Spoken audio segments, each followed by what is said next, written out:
Hello guys, today in this tutorial I'm going to teach you how to use map tag and header tag in HTML to create link.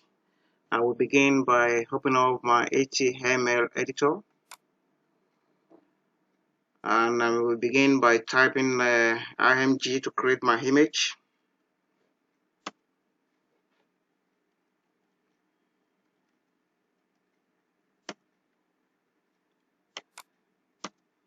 Here I'm going to type map tag.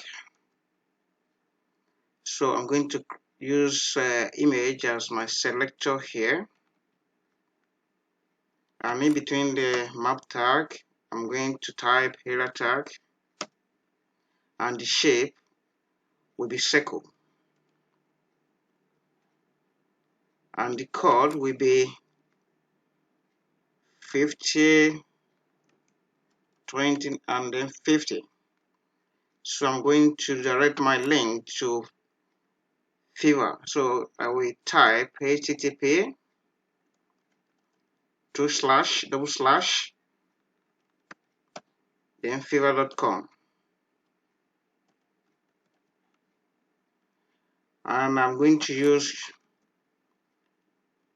map for the link. So I'm going to place this image here as my selector.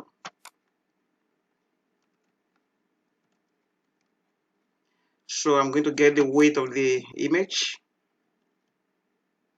It's going to be 50, and the height is going to be 50.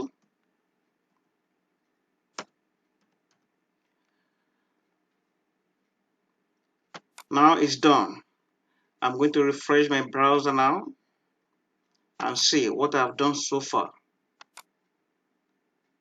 As soon as I mount my mouse on top of the ball, if I click it now, it's going to direct me to fiverr.com page. As you can see here now, I'm here now in the Fiverr website. So I'm going to go back again, click again. I'm back to fiverr.com website. Back again, click again here, and I'm going back again to fiverr.com. This is how to create link by using map tag and header tag. If you like this video, please subscribe to my channel. I hope you understand it. Thank you very much. See you next time. Bye.